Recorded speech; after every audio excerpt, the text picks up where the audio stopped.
नमस्कार दोस्तों, मैं आप सभी का स्वागत करता हूं रिजल्ट गुरु परिवार में। आइए आज हम कुछ सीखते हैं यूपीआई के बारे में और हम जानते हैं कि यूपीआई किस तरीके से काम करता है और अभी हाल फिलहाल में आरबीआई द्वारा इस पे किस प्रकार के नियम बनाए गए हैं। तो आइए हम जानते हैं, जिसके संबंध में कुछ सुझाव आईआईटी मुंबई द्वारा भी दिया गया है। तो आइए अब जानते हैं इस यूपीआई के पूरे विवरण को। यूपीआई को आप सभी, अगर आप किसी भी तरीके के तकनीक साधनों में जुड़े रहने से रुचि रखते हैं तो ज़रूर ही आप यूपीआई का उपयोग करते होंगे। और इस यूपीआई का उपयोग करने में ही हमको बहुत सारी चीज़ों का सामना करना पड़ता है। जैसे कभी कभी पेमेंट करना है तो वॉलेट के द्वारा हम पेमेंट करते हैं, कभी कभी हम डायरेक्ट बैंक से ही पेमेंट करते हैं।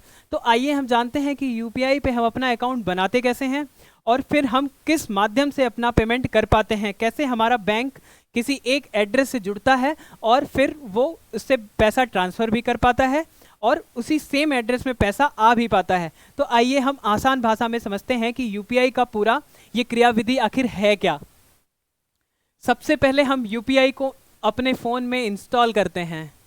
इंस्टॉल हो जाने के बाद हम उसमें लॉगिन करते हैं। लॉगिन करने के बाद एक वर्चुअल एड्रेस बनता है। इस वर्चुअल एड्रेस को बन जाने के बाद हम इसमें अपना बैंक ऐड करते हैं। हम इसमें अपना बैंक ऐड करते हैं, बैंक ऐड कर लेते हैं। फिर हम एक एम पिन ऐड करते हैं, सेट करते हैं एम पिन। एम पिन या तो 6 डिजिट का हो सकता है या फिर 4 डिजिट का हो सकता है। फिर यहाँ के बाद ये एक सिंक्रोनाइजिंग प्रक्रिया के बाद हम अपने बैंक के माध्यम से किसी दूसरे बैंक में किसी दूसरे यूपीआई एड्रेस पे किसी बार कोड को स्कैन करके हम पेमेंट बहुत ही आसानी से कर पाते हैं। तो ये पूरी प्रक्रिया थी कि हम कैसे डाउनलोड करते हैं और फिर बैंक को ऐड करते हैं। हम यहाँ जब बैंक को ऐड कर रहे होते हैं तो यहाँ पे सभी बैंकों के नाम आते हैं। हमारा जो बैंक होता है हम उस बैंक का नाम ही डालते हैं कि हमारा जो डिटेल होता है वो फैच होके आ जाता है हमारे फ़ोन की सहायता से। तो अब आगे बढ़ते हैं हम इसी के साथ। अब हम जानते हैं कि यूपीआई पर जो शुल्क लगा है वो क्या है। तो एनपीसीआई द्वारा अभी एक सर्कुलर आउट किया गया था जिसमें ये स्पष्ट किया गया था कि यूपीआई पर किसी भी प्रकार का अगर सामान्य पेमेंट हम करते हैं, मर्चेंट पेमेंट करते हैं बैंक टू बैंक, तो उस पर किसी भी प्रकार का कोई शुल्क नहीं लिया जाएगा। लेकिन यदि हम पीपीआई के माध्यम से पेमेंट करते हैं तो उस पर 1.1% का शुल्क लिया जाएगा। और ये जो 1.1% का ये शुल्क है, ये पीपीआई के माध्यम से जो पीपीआई आधारित पेमेंट होंगे, यहाँ पे इंटरचेंज के लिए ये विनिमय दर, यहाँ पे जो विनिमय शुल्क होगा वो वसूला जाएगा। तो ये जो पीपीआई है ये क्या है? ये है ये ऐसा कि ये जो है ये प्रीपेड पेमेंट इंस्ट्रूमेंट है। जैसे वॉलेट होता है पेटीएम में, एक तो हम यूपीआई के माध्यम से भी पेमेंट कर पाते हैं और एक वॉलेट के माध्यम से। तो जब हम पेमेंट करने से पहले ही अपना कुछ पैसा वॉलेट में रख लेते हैं तो वो क्या होता है, वो पहले ही हम अपना पैसा वॉलेट में ऐड कर रहे हैं, इसलिए वो प्रीपेड पेमेंट इंस्ट्रूमेंट कहलाता है। तो इसके माध्यम से अगर हम पेमेंट करते हैं और वो 2000 रुपये से अधिक होता है तो हमको 1.1% का शुल्क चुकाना पड़ सकता है। अभी हाल फिलहाल देखा जाए तो 0.1% लोग ही ऐसे हैं जो इस माध्यम से पेमेंट कर रहे हैं। बाकी के 99.9% लोग सामान्य पेमेंट कर रहे हैं। तो ये जो पेमेंट होगा वो आरोपित होगा इस 0.1% लोगों के ऊपर। अब आगे चलते हैं और हम जानते हैं कि अभी आईआईटी मुंबई ने कुछ सुझाव दिया था यूपीआई को लेकर। तो वो सुझाव क्या था? वो सुझाव ये था कि ये एक स्टडी की गई जिसमें बताया गया charges for PPI based UPI payment deception. ये जो शीर्षक था इसके माध्यम से एक स्टडी की गई जिसमें ये देखा गया कि यदि हम पेमेंट कर रहे हैं और उस पर शुल्क लगता है तो क्या यूपीआई का जो उपयोग दर है वो बढ़ेगी अथवा घटेगी। तो जो पूरा अध्ययन हुआ उसमें कुछ डाटे सामने आए और डाटा के फलस्वरूप आईआईटी मुंबई ने कुछ सुझाव दिया है भारत सरकार को, आरबीआई को। वो सुझाव क्या है आइए समझते हैं। मोबाइल वॉलेट के माध्यम से, जैसे वो सुझाव ये था कि यूपीआई आधारित सभी पेमेंट पे अगर 0.3%, 0.3% इतना शुल्क लगा दिया जाए तो भी जो यूपीआई का उपयोग दर है वो नहीं घटेगा, क्योंकि इतना थोड़ा सा शुल्क किसी के लिए भी समस्या का कारण नहीं हो सकता है।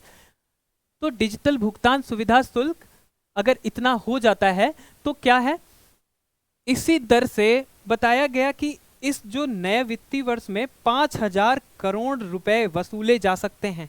इस दर से अगर यूपीआई पे इतना भी पेमेंट किया जा रहा है, इतना भी शुल्क लगाया जा रहा है पेमेंट पे, तो 5,000 करोड़ रुपए वसूले जा सकते हैं। आइए अब आगे चलते हैं, लेकिन एक और तथ्य जो बचा रह गया था मैं आपको बताना चाहूंगा।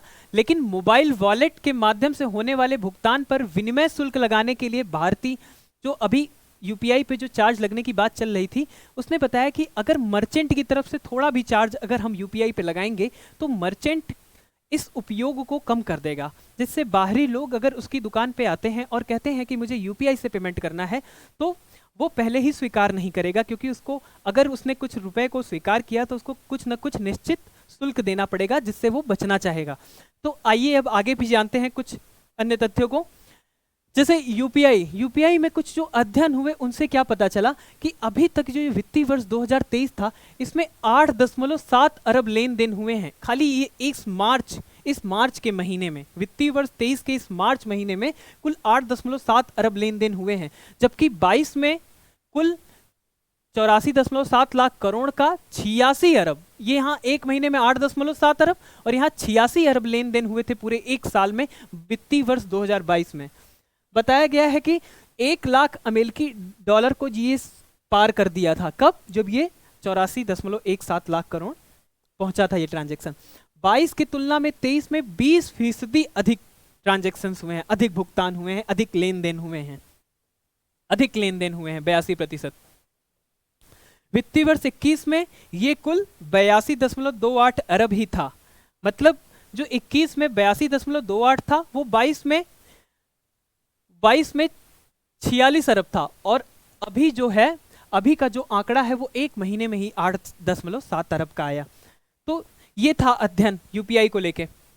अब हम जानते हैं कि ये जो यूपीआई है इसका गठन कब हुआ, मतलब इसका निर्माण कब किया गया। हमको याद होगा कि, हम सभी को याद होगा कि 8 नवंबर 2016 को नोटबंदी की गई थी। उसके बाद से ही यूपीआई का प्रचलन बहुत ज़्यादा हो गया। तो हम पहले जानते हैं कि इसका जो निर्माण हुआ किसने किया, तो ये एनपीसीआई, हमारे यहाँ का ये जो पेमेंट पोर्टल की जितनी भी गतिविधियाँ हो रही हैं उसको किसके माध्यम से किया जा रहा है? एनपीसीआई के माध्यम से। एनपीसीआई के माध्यम से, national payment corporation of India, इसके माध्यम से हो रहा है। इसकी स्थापना 2008 में हुई थी और ये भारतीय रिजर्व बैंक और बैंक संघों द्वारा 2007 के विनिमय, ये जो प्रावधान थे अधिनियम, ये जो निपटान प्रणाली, भुगतान एवं निपटान प्रणाली अधिनियम 2007 थे, इसके द्वारा ही इसका गठन किया गया था। आइए अब जानते हैं कि एनपीसीआई की पहल क्या क्या है, वो किन किन चीजों, किन किन गतिविधियों को अंजाम दे रहा है। जैसे यूपीआई को एनपीसीआई ही देख रेख में है, एनपीसीआई के। आईएमपीएस, अभी हम जानते हैं कि बैंक से बैंक ट्रांसफर करने में अगर आरटीजीएस किया जा रहा है,